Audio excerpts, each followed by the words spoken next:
record these sessions, and we'll begin. So let me open with a prayer, please, today. So, Father, I thank you for those individuals, families, and ministries represented by those who are paying attention today. I pray that you bless us all with a sense of your presence and guidance as we deal with a very significant topic in terms of church health. So we just ask for your help today.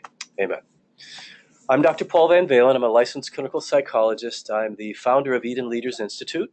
And the purpose of Eden Leaders Institute is to help leaders establish healthy families, dynamic communities, and meaningful legacies. So we're looking at the individual, the family, the organizations, and the future as we mentor younger leaders. And we have done a series of presentations once a month. I think we skipped one or two because of holidays or busy times in the summer. And the sequence has been deriving from John 10, the Good Shepherd being the metaphor. And the last two sessions were on normal personality. So we established an understanding of how to think about, look at, measure different normal personality types, none of which are bad, and how it affects communication, understanding, motivation. And we tied it into the organization with selection, training, and motivation as being critical principles of good leadership. So due to my neglectfulness, the last training has not yet been loaded up onto the website. But when we get to the end, I'll show you the resources that are useful for both this topic and others pertaining to recent topics, including my own training. And we've built a new website called edenleaders.com, which is still just barely up, and we'll be putting all of the trainings there at that website. And so you'll be able to download at your convenience, share them with others. So that's happening. The topic today has to do with abnormal personalities, and that's a statistical term and a functional term. So we're going to talk about different kinds of people that make it very difficult for the leader and for the congregation in terms of, or business administration if you're in business, just in terms of the way they're both wired, developmentally, how they think and how they tend to behave, and some of the challenges and some of the ways of dealing with these challenges. So that's what we're about today. And I need to figure out how to move the slide. So I'm going to share a few scriptures.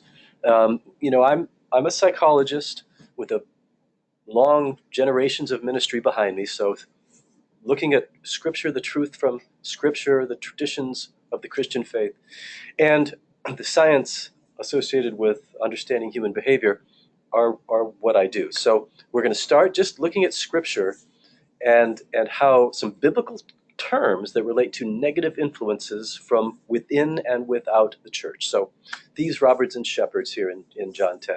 So I'm just going to read aloud. We're just kind of going to go through this. Very truly I tell you, Pharisees, anyone who does not enter the sheep pen by the gate, but climbs in by some other way is a thief and a robber. The one who enters by the gate is the shepherd of the sheep. Jesus used this figure of speech, but the Pharisees did not understand what he was telling them. The thief comes only to steal and kill and destroy. I have come that they may have life and have it to the full. I am the good shepherd. The good shepherd lays down his life for the sheep. The hired hand is not the shepherd, and it does not own the sheep. So when he sees the wolf coming, he abandons the sheep and runs away. Then the wolf attacks the flock and scatters it. The man runs away because he's a hired hand and cares nothing for the sheep. So we have the introduction of thieves and wolves. We also have this concept of stumbling. And it's referenced several times. We'll look at several references. And to stumble, and this is out of a dictionary, to make a slip, mistake, or blunder, especially a sinful one. And that's why I chose this definition. It references the biblical use of stumbling. To stumble over a question, to stumble and fall from grace. That's how we're using it here. So 1 John 2:10, anyone who loves their brother and sister lives in the light, and there is nothing in them to make them stumble. So we start positively, that if we are full of love, living in the light, which covers, I'm sorry, I have allergies here in Virginia. It's allergy season. The leaves are starting to fall. I have a cough drop in. And this, the way my symptoms manifest themselves is I cough when I talk, which is what I do all day. So I buy cough drops by the 130 number in the bag thing. So I apologize for that. That's something I have to cope with, and so do you.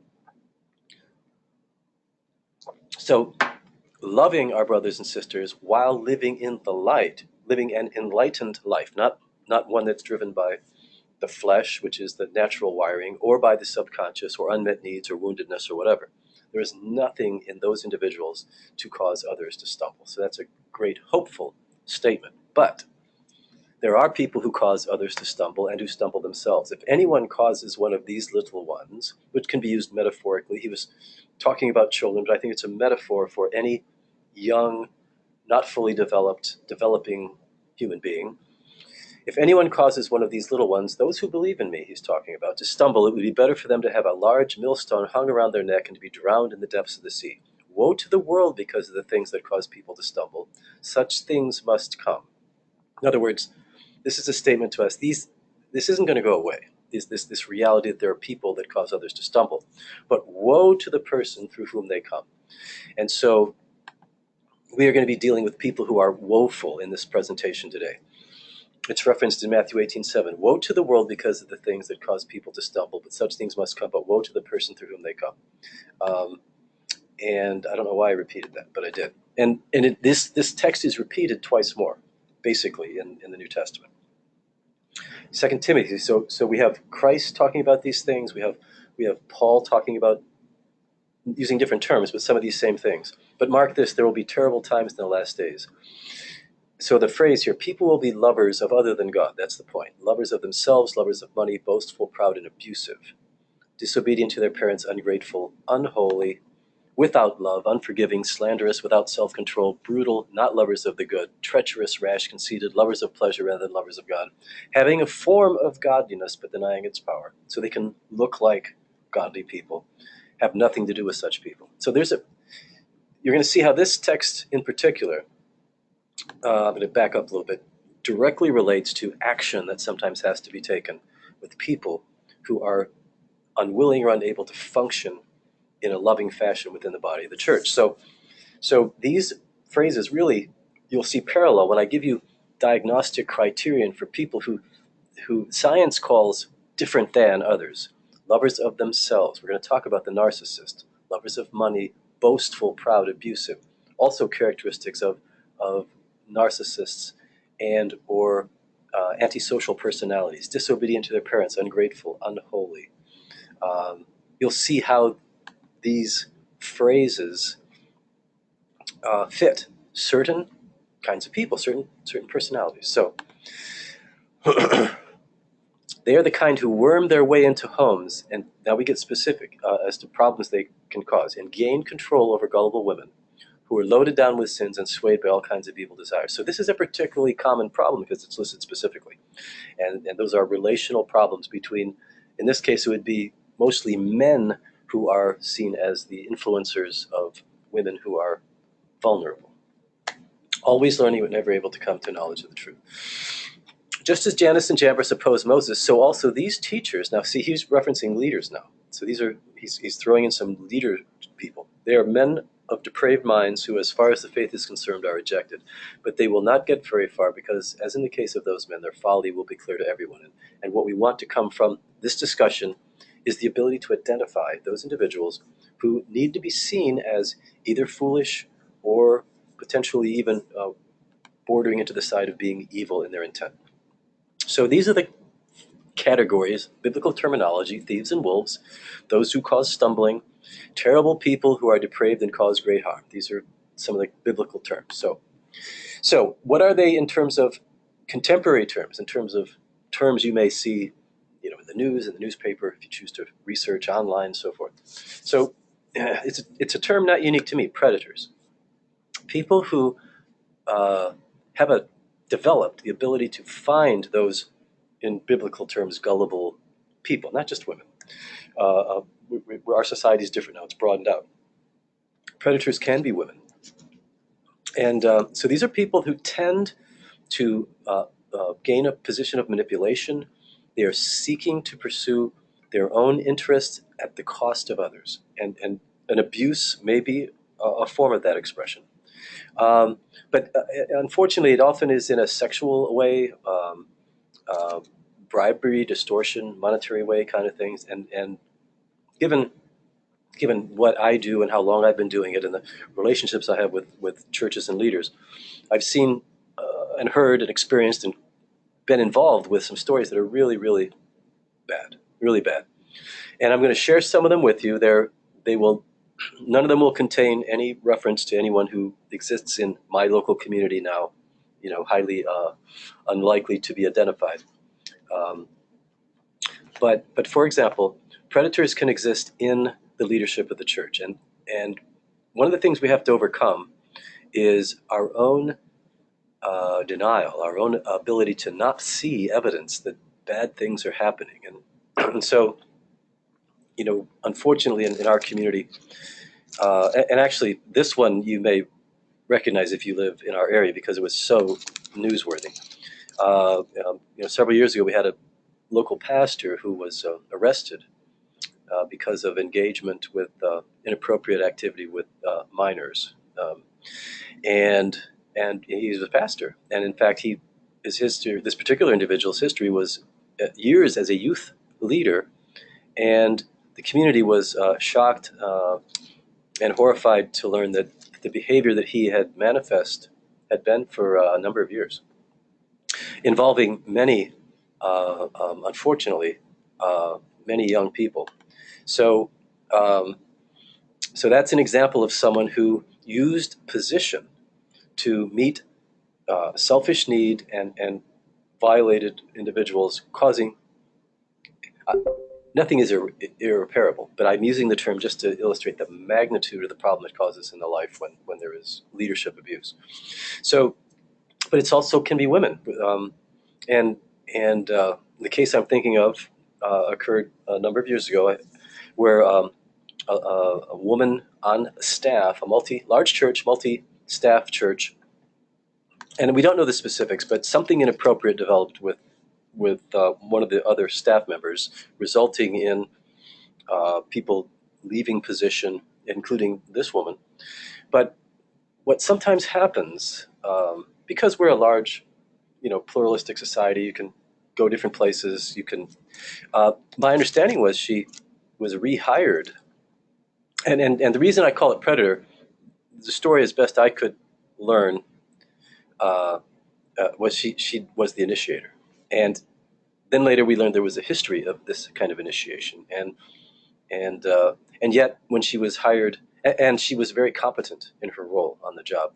When she was left this area to go to another area, she was hired into a similar position into a large multi-team church.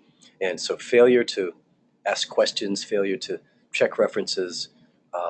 Again, she was very competent in her role. So just a couple examples of predators as leaders, but you could also have predators from within the congregation, often people seeking leadership or influence, which is why churches that are in partnership with Eden Leaders Institute here in Virginia Beach and Norfolk have, and most of the more large sophisticated churches, background checks, doing what we can to weed out individuals from positions where they could harm children or adolescents or other vulnerable populations. So in our culture, we have to take steps to do what we can to identify people who, at least in their history have caused problems. So those are predators. And they could have come from any, that's just a really broad categorization of the behavior. It doesn't really describe their motivation and so forth. So I want to talk about personality disorders, which is a technical term that we use. So I'm going to show you some criterion that make up these specific disorders. And disorder means that there's something wrong. So here's a phrase from the DSM-5 manual, which defines this thing. It's the Diagnostic Statistical Manual, and they edit it every couple of years. So personality disorders are associated with ways of thinking and feeling about oneself and others that significantly and adversely affect how an individual functions in many aspects of life.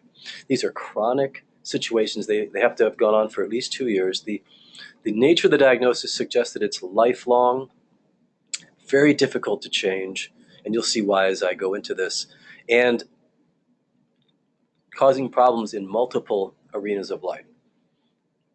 And so I gave you the the website, and it's so long because it's in its entirety. So that if you choose to want to go read the document from which this quote comes, it's a nice short document, and there are others that look into this in more detail than we can present here. But that's the definition of personality disorders: pervasive, lifelong, in most cases, causing significant problems in significant populations of people. So that's what we have going on there. Now, so you're going to see a list of 10 different personality disorders, and what they have in common are these four components. And then you will see how they differ from each other. So they're distorted thinking patterns. They actually think differently. When I'm working with, I evaluate a lot of little children. And the most common problem that little children are brought in for psychological evaluation is they just misbehave. They seem angry when you tell them to do stuff. They have a propensity for disobedience. They're willing to raise a ruckus to protest what they perceive to be the unjust treatment of adults imposing their will on them. And I have to tell parents, and I give them a book to read that describes this. Your child thinks differently than other children. So let's say I'm dealing with a 6-year-old. The term we use is oppositional. You have an oppositional child. They're opposing adults. I'll say to the parent, little Johnny here is really oppositional. He thinks differently than other kids. If you ask little Johnny what he's supposed to do, he can tell you. So if you say, what are you supposed to do when the teacher gives you an instruction, he'll say, well, you're supposed to do what the teacher says. But if we were to ask him, what do you believe is the right thing to do? Little Johnny would say, well, I think I should do what I want to do. So if the teacher tells me something I want to do, I think I should be able to do it. But if the teacher tells me something I don't want to do, I shouldn't do it. You ask any other child in the classroom, and they believe that what they should do is what the teacher tells them to do. But these children believe differently. These children grow into adults who believe differently. They have problematic emotional responses. They're not well regulated. They express emotion in the extreme. They are over or under regulated impulse control. And so impulse control has to do with, you have a thought, you have the ability to analyze that thought, good, bad, what's the future outcome, and make a choice. If you are an impulsive person, you just act. Thought, act, and the consequences are not always good. If you do everything you think, you'll be in trouble. And it results in interpersonal difficulties. Now, the interesting thing about personality disorders, they often don't think they have a problem. And you'll see this referenced as we go through. So this may be getting a little academic, but for some of you, it sort of makes sense as to how we organize these things, to understand them. And my goal here is that, not that you become an expert in diagnosis or something, but that we talk about this enough, and you can review this material if you choose to later, to where if you see a pattern, you're able to say, okay, I wonder if that relates here. Seek a little consultation and maybe avoid a lot of future hassle. So 3 clusters, and these are the terms that are used to describe them: the odd or eccentric individuals. And so we have 3 types: paranoid, schizoid, and schizotypal. I'll give you descriptors. But if you're familiar with the term schizophrenia, you'll see the same prefix in 2 of these words, and it does have to do with thought and perception. Paranoid, most people, we use that in common language. A paranoid person, distrusting, suspicious. And so these 3 things all have to do with misperception. And the vast majority are not dangerous people unless a paranoid person starts acting out defensively.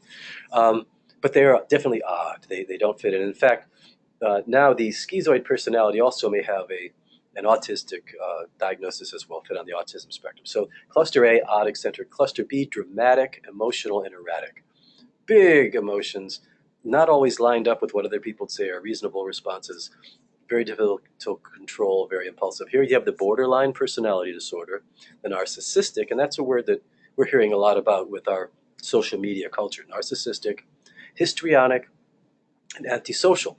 And the antisocial is what it seems to be. They're opposing. They're not in line with society's values and rules. Histrionic has to do with huge dramatic expression. Narcissistic, self-focused, and borderline, a mix of a variety of emotions. I'll elaborate in just a minute. Cluster C, the anxious, fearful, more anxiety-driven. So the avoidant personality is just the way it sounds. Avoids social contexts in which they feel uncomfortable. The dependent person seeks someone else to care for them, and the obsessive-compulsive person is, you've heard that term too. They have different than obsessive-compulsive disorder. in which a person feels a lot of anxiety, understands they have a condition that needs help. It's treatable, and the obsessive compulsive personality disorder is more likely to blame others for their need to be in control of circumstances. So it's a different angle. We'll elaborate on that. So we take the 10, we divide them into 3 clusters, and now we'll look briefly at each cluster.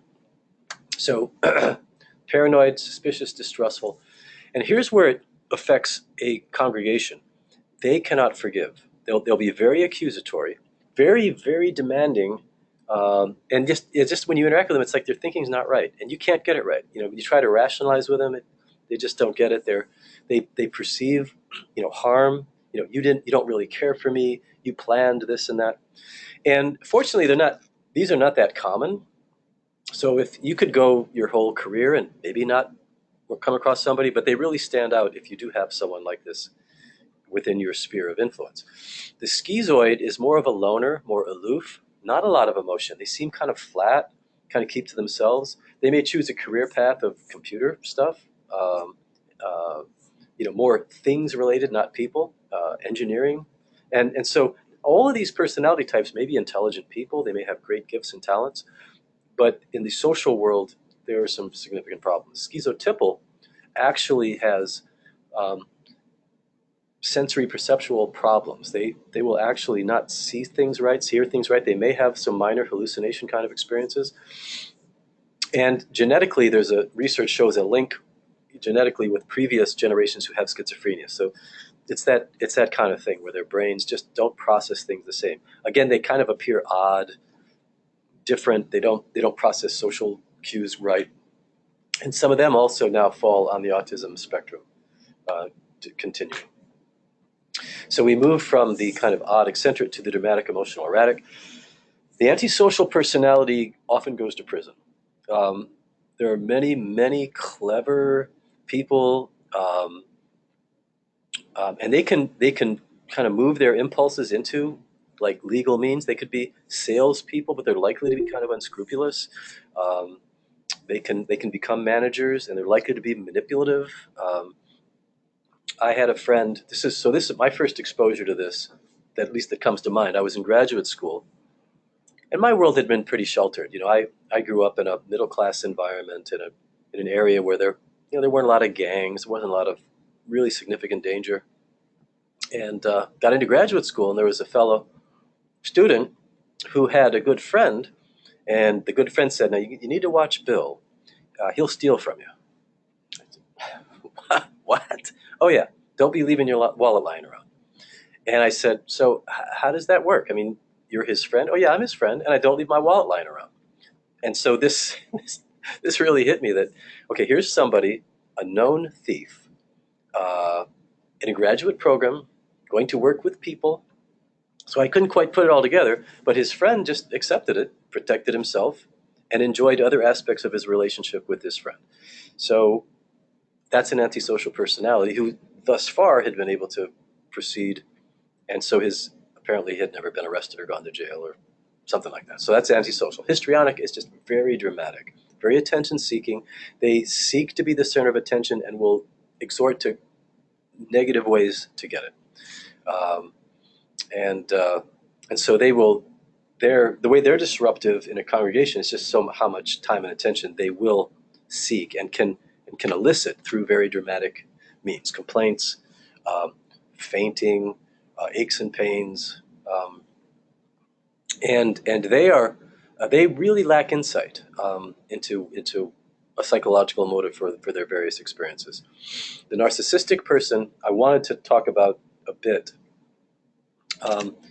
When I've been working with church boards and pastors or business boards, the narcissistic individual often has been part of the problem. Narcissists are very self-focused.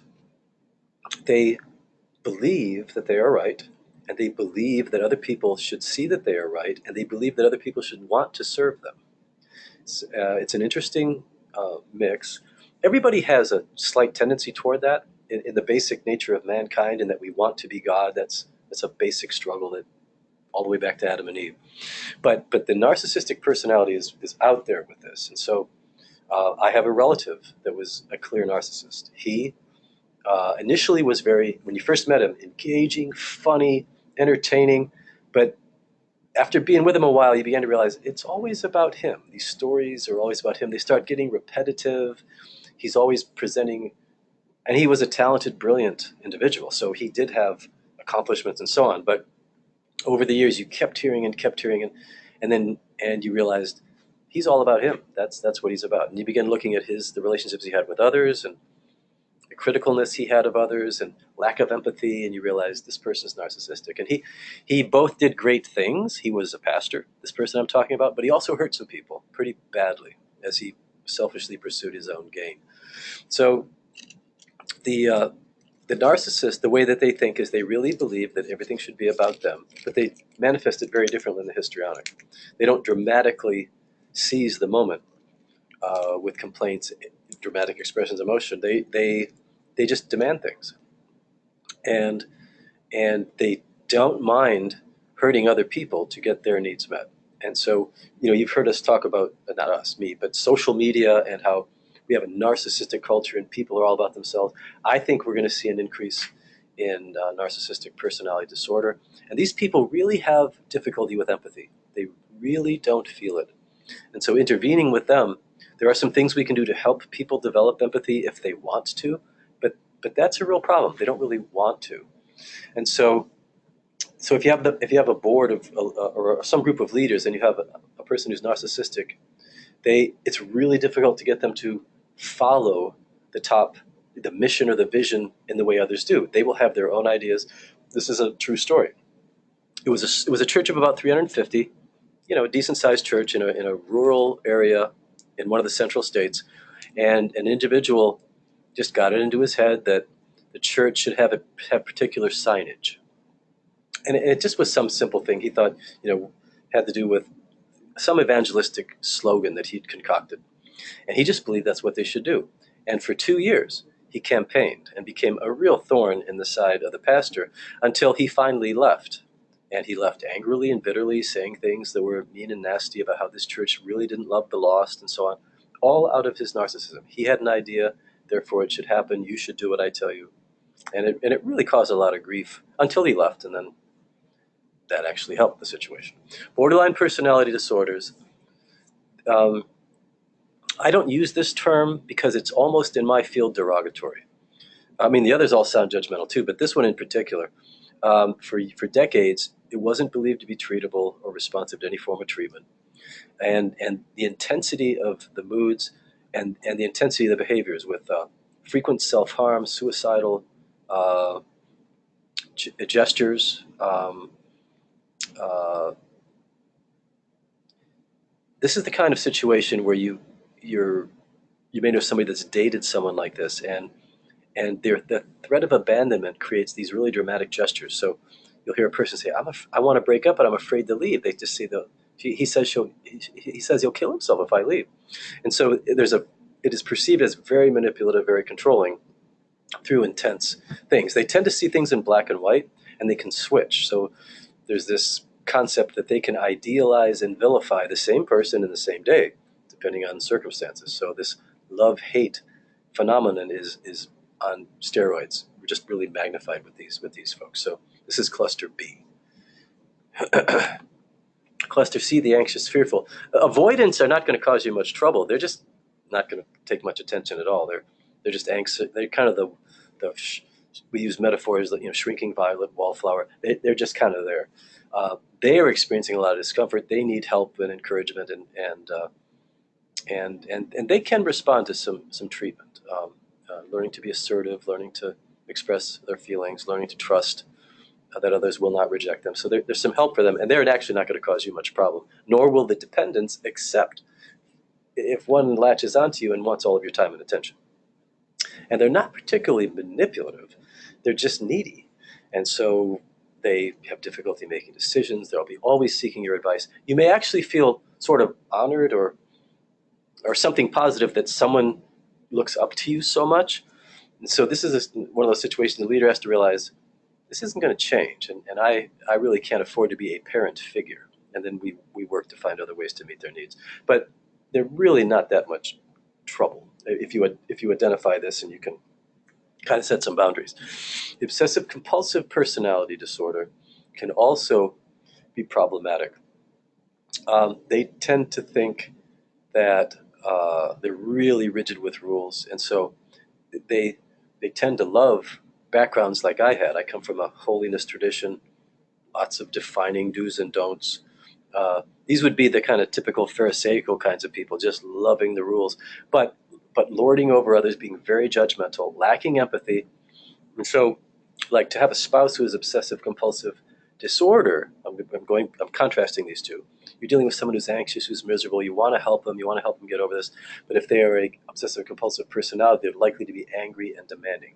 Now, anxiety, they're lumped into the anxious cluster because we believe that anxiety energizes us, but that's not what they're experiencing. They just think you should do what they tell you to do because it's the right thing to do, and they'll have a good rationale and argument for it. So the groups that I think I'm going to back up, cause leaders particular challenge can be the paranoid, but they're rare. Probably not much this cluster, except you might not know what to do with them just because, wow, these people are different. But the antisocial, definitely. They're the predator types you have to watch. The histrionic because of the drama, the narcissistic because they can become predators, but it's just really unpleasant, and so you really have to be careful if you have they can really harm your leadership team if they exist on it. Borderlines are really not going to probably get into leadership. Male borderlines tend to end up in prison, and females getting a lot of challenging attention from leaders. So that again, that's more the attention and emotional drain that is the problem with that particular condition. Avoidance and dependence probably not really a problem for you. The obsessive compulsive are likely to be angry and demanding, and they have a rationale for it. But you'll just be sitting there thinking you're just too rigid. This is just too much. So that's a quick run through of the ones I think that could cause issues. So basic themes. How do we identify this? What can I do to be thinking about this sort of thing? So anytime you have an individual, whether it be a leader, a staff person, or a congruent, or a visitor, or someone who you're ministering to, and you have a pretty well defined context of ministry, a way of doing things, a manner of you yourself have a manner of engaging people that usually works pretty well, both in terms of encouragement, gentle correction, that sort of thing, and it's just not working. So no matter how hard you try to do what you know what to do, the other person doesn't change. As soon as you kind of feel that way, begin asking yourself, am I dealing with someone who has a much less likelihood of being able to conform, being able to comply, being able to be reasonable, being able to negotiate? All these things the personality disorder has difficulty doing. So you also see repetitive themes present. I told you the story about the guy that, we got to put this sign up. Here's why we have to put this sign up. This sign will be so meaningful to our community. They just are unrelenting. They don't stop. So in terms of behavior is repetitive, but in terms of even the things they talk about, just kind of repeated over and over and over. And then and then related to this lack of change is rigid adherence. And if you get to know them, you'll see it's in their thinking, it's in the way they express themselves, their behaviors, and the impact on relationships as well. And then lastly, it just seems unreasonable. In fact, given what I do, first time I walk away with somebody and I man, that was unreasonable. I've been thinking, okay, why was it unreasonable? Was it me? Was I failing to communicate? And then the more you know yourself, you're able to say, like, I know there are times when my personality type is I speak to in bullets, to not enough detail. Other people need more. I may not quite read the other person unless I'm really paying attention, may give information before they're ready to receive it. So I know that about me. So did I do that to do that? No, I think I did pretty well. Maybe it's them. Maybe it's the other party's unwillingness or incapacity to respond to normal ministry, normal relationship, normal adherence to the roles you have put them in your administration. I'm doing a consultation. I'm almost always doing a consultation with someone who has a significant personality disorder in their life. I coached a pastor 20 years ago who had, it was a relatively small church, long history, strong tradition in the community. Um, it was part of a denomination, and um, one third of it were all one family, and they were all like this. And so, after about 2 years of ministry, he was worn to a frazzle. Came and began working with me, and there were some things he needed to learn to become more effective. He needed to be, uh, and I'll talk about this in a minute. He needed to be kind but forceful. He needed to establish a consensus of expectation amongst other leaders in the church. So he had to be strategic in board development and so forth. And he had to be patient. He had to accept the limits of his influence to not just go crazy. And, uh, and it took about 2 years, but they left, which is often the outcome. Um, Even though they had been founding members several generations back, um, the health of the church was incompatible with the way they did business, and they left. And when he left that church several years later, it was a healthy church, and but it took division to create a healthy church. Now, could those people have grown and developed? Maybe, but they have to be willing to, which was not their case. So sometimes a church split is necessary. Uh, I'm not saying it was strategic. He wasn't trying to drive them out, but as he built a healthy board, they began simply implementing normal church policy. They didn't get distracted by the complaints, the threats. Um, the church got healthier. And he learned a lot, and he later became a consultant to pastors as a result of a variety of life experiences, including the one that he went through there. So, as a leader, as a pastor or a church leader or a business leader, if we successfully identify that someone has, they're just the way they are, they're just not going to easily conform to a healthy role. What do? We have to develop the ability to confront. What we hope for, actually, is that confrontation will lead to conviction. That a person will accept, okay, what I'm doing is not optimally beneficial or even destructive. Um, and so you'll see there's a problem with that. They don't easily perceive that it's their problem, particularly the paranoid, the obsessive compulsive, the narcissistic. If you're a narcissist and you're wonderful, you're right next to God. How could I possibly have any flaws? If you're an obsessive compulsive person and you're adhering to your rules, which you believe are the right way to live, how could you possibly be at fault? You're adhering to every rule rigidly. And I've seen such suffering in families with this. Um, um, the same individual that I referenced that was one of my family was a leader, was a pastor, and rules were inviolate. So I heard this story from the one of the nuclear family members that he was speaking. He was an evangelist. He was speaking at a particular church. They'd been a week at this church, and the last meeting was late Sunday evening. So they departed from that meeting, and they were to drive home that night, which was 3-4 hours away. Well, they get out about 9 o'clock. Gas stations are open, but it's the Sabbath.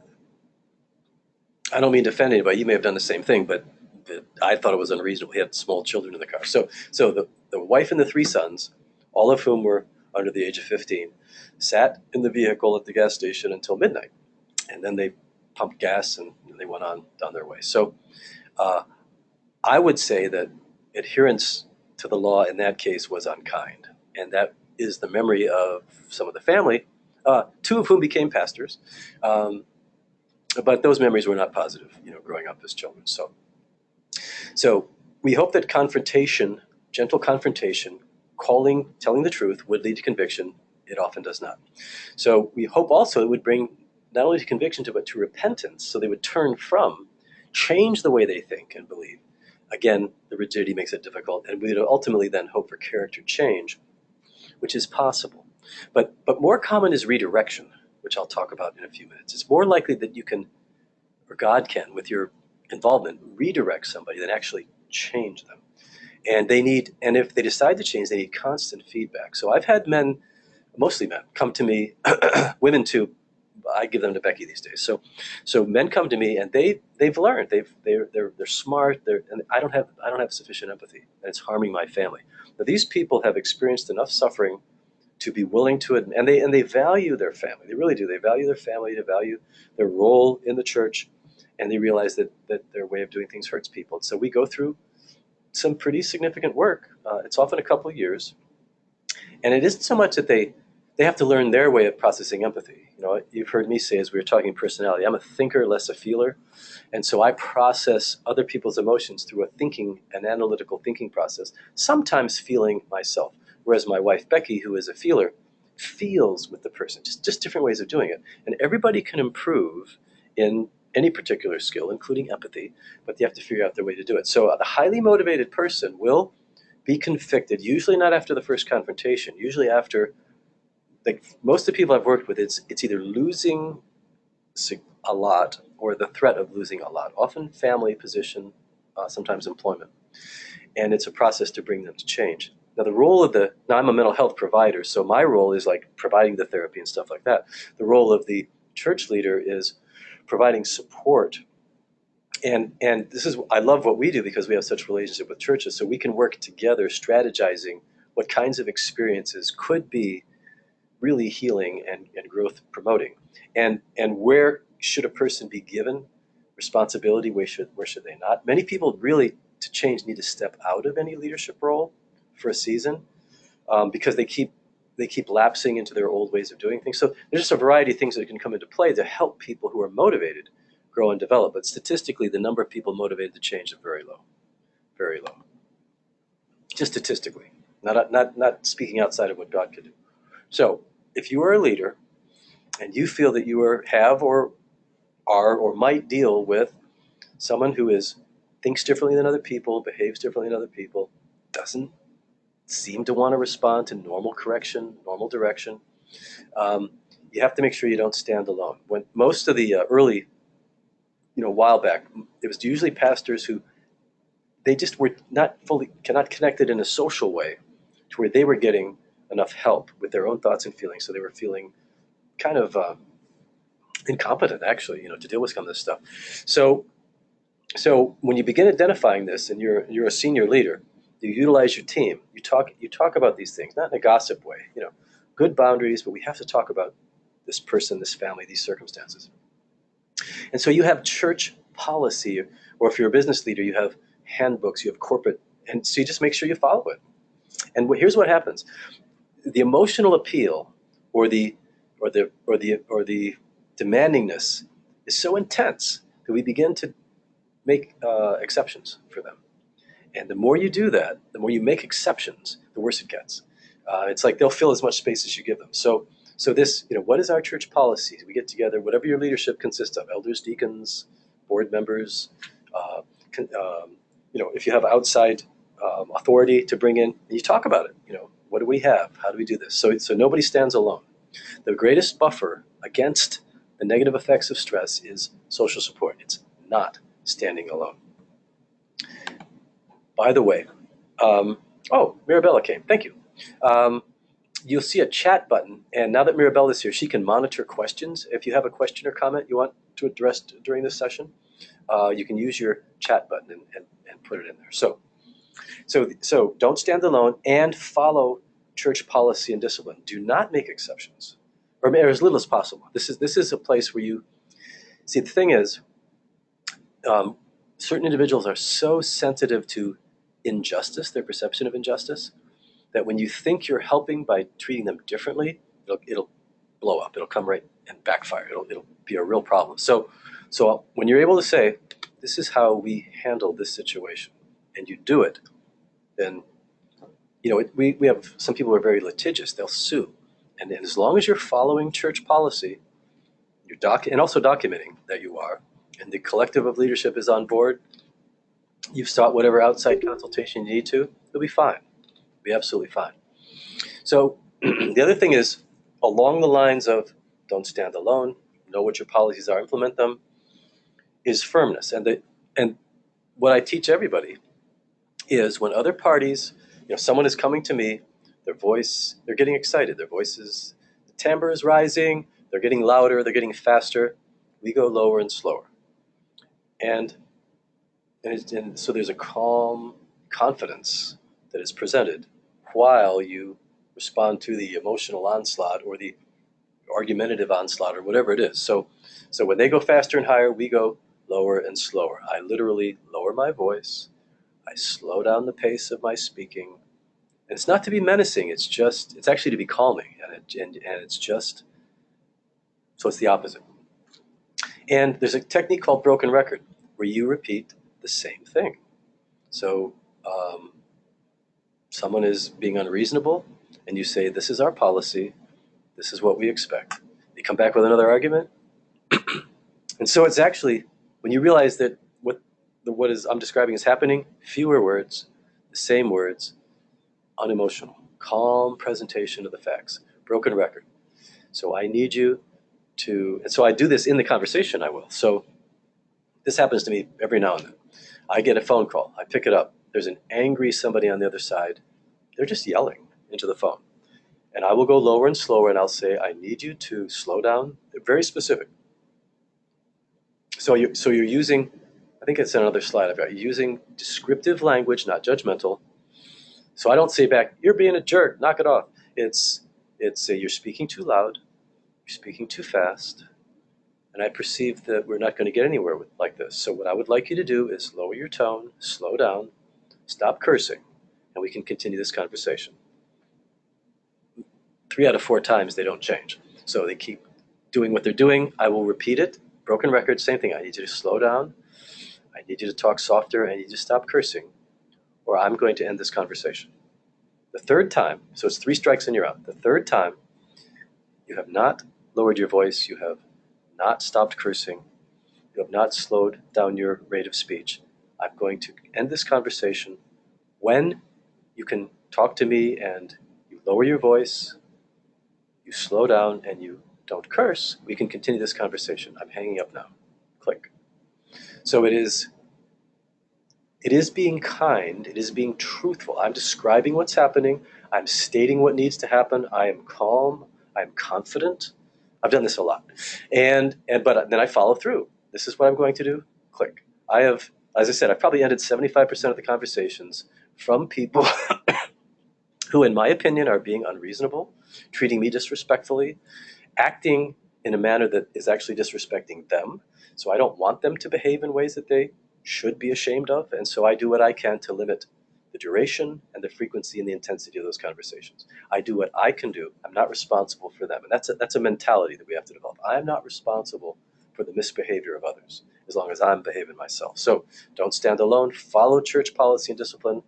Stay firm and learn to communicate to maintain boundaries, and broken record is one of the techniques that is very effective and helps with that. So what is excellent communication in the face of adversity? And so we developed this quite a bit in the first 2 sessions of the Lead Like Jesus series, which are available in auditory form with slides, if you want to review that. And so we have one can be kind and firm. Lori Beth Jones wrote a really good book, Teach Them to Fish. I'd recommend it. Take your team through this book. It's really good. And so one of the chapters is Jesus was kind, but he wasn't always nice. And so she defines these terms. Nice, says Lori Beth Jones, is that people get what they want. If you give people what they want, they think you're nice. They like you. But you can deliver kindly truth that they don't want to hear. So for me, the kindness is tone of voice. It's the kind of language we use. We don't use judgmental language. We've learned not to say things that are not true because they'll catch you every time and they'll accuse you of all kinds of things. So very, very factual messages, very, very calmly stated. So we're kind. Set limits on external behavior. Okay, so I have a relationship with a church that had a registered sex offender begin coming to their church. And they wisely consulted with their church attorney and with me. Wouldn't have had to been me, it happened to be me.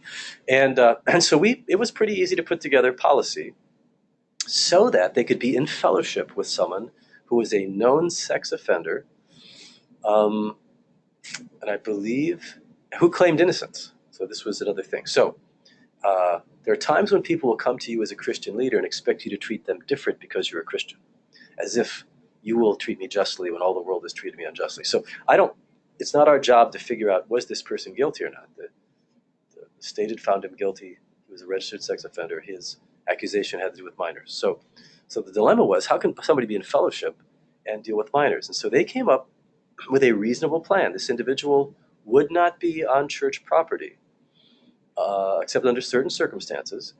They assigned an elder that he would be accountable to, and who was willing to provide information. You can come to this event.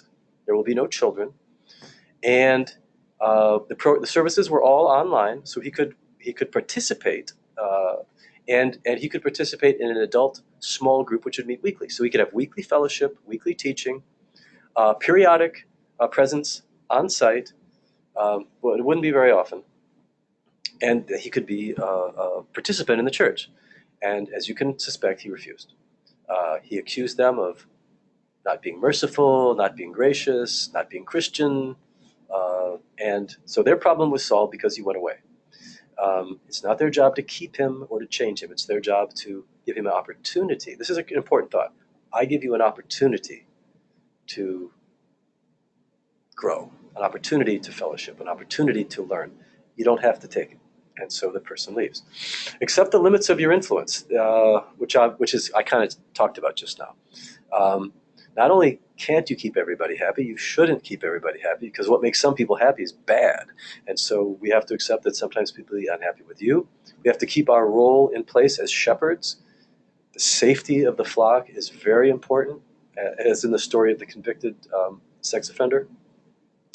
And I've already told the Watch Your Wallet story. Sometimes you just have to set rigid boundaries, and you really have to be wary because you know what could happen. So you watch your wallet, or metaphorically, whatever that is. And so this is what comprises excellent communication in the face of someone who is unreasonable. Non-judgmental comments, shoulds, oughts, and musts, I don't use with people unless I am enforcing a rule. In order to do this, you must do that. So it fits there. But in terms of their behavior, you shouldn't have done this. There's just certain language that is triggering. And so we observe and describe. I observed that you inappropriately spoke to this young lady on this occasion. Or we have another witness who is willing to testify. This witness has said that you inappropriately spoke to this young lady. So it's very objective. It's very descriptive. And then we do make judgment. That's unacceptable. And then we talk about what corrective action there could be. So you have to be really careful that you aren't triggered into being overly reactive yourself, that you don't become exaggerated in your expression, or you don't fall into emotional expressions. We talk about this in previous training. Rational expressions are descriptive. Emotional expressions are often exaggerated because they're communicating a feeling. And so if I get mad, I will say things that I shouldn't say, guaranteed. And so I have to watch that. I have to know enough about me to be able to remain calm and objective in the face of unreasonable communication. Always corroborate stories with eyewitnesses. There will always be conflict. So articulate, intelligent people with disorders of personality will state a great argument. It's just not true. And so this happens a lot in marriages. Pastors called into a marriage consultation. This person says this person says the exact opposite. I'm not God. What is it? You gather what information you can. And so with marriages, I'll interview other families. I will, talk to friends and family, and usually the truth comes out. Who is telling the truth, if anybody is, and only then can you really know what to do when you have the true story. So what does conversion do? To be converted, behold, all things are become new, and yet Paul writes that the flesh still battles with the spirit, and it doesn't. We're not all made the same after conversion. So examples of people who redeemed and redirected, but maybe not changed in the way you might be thinking about it. The conversion of Saul to Paul, a zealot, a willing to kill for the faith, out there. Both guys. Paul was also willing to die for the faith, out there, willing to go to the ends of the earth. So you see this, God takes And I would say that Saul probably had some what we would call disorders of character. Probably obsessive compulsive, maybe a little narcissistic, maybe a little antisocial, and high sensation seeking. And so, but redirected. Brother Andrew, if you know this story, if you read his book, he starts out in World War II as a youth throwing bricks off the roofs at Nazi soldiers. Pretty risky stuff. And so, angry, expressive, and he becomes one who takes Bibles. So high sensation seeking, again, that God redirects. If you're familiar with Nicky Cruz, The Sword and the Switchblade, David Wilkerson, a number of decades ago, he tells his story. And great conversion in terms of redirection. So that's how I tend to think of most people who have either exceptional talent, exceptional intelligence, or exceptional rigidity, exceptional something that isn't always positive but can be, is God redirects. So that helps me not be judgmental and have optimism and hope when people have a long track record of really doing a lot of damage in circumstances. I believe God can convert and redirect. So we're winding up here. Let me check on questions real quick. Don't see any. Thank you for hanging in there with me. APA.org is the American Psychological Association. These are secular resources. And you can, in the search bar, key in any of these terms. Very useful. Sometimes they'll say if they're studies, you can actually read studies, but some really nice consumer bulletins, handouts, 1 page, 3 page, 5 page, really, really useful. National Institute of Mental Health, that's NIMH.gov, same thing. Content for professionals, such as most of you, and laity or congregants, consumer handouts. We have our past trainings and EdenLeaders.com we're building content into. And so hopefully very soon you'll be able to have access to all of our trainings on that site. Right now, if you go to EdenCounseling.com, they're under resources, under media, you'll see some of the old trainings. We're going to eventually migrate those over to the new site. So these are things you can use. I want you to, the web has wonderful resources, but also some nonsense. So I want to give you sources that are reliable, okay? So you're going to get a survey, and in your email today, please fill it out. Attend to what, topics that might interest you in terms of, what I teach when it's me is some mix of biblical and church traditions and science, focusing a lot on relationship, a lot on and issues pertaining to that, motivation and that sort of thing. I haven't decided what I will do in November yet. We'll announce that soon, and I'm inclined to kind of continue a series with kind of stemming from Lead Like the Good Shepherd. So it's likely to have content from John 10 in it. So thank you for joining us. You're all great for hanging in there, and I hope to see you again. Please do fill out the survey. God bless. Take care.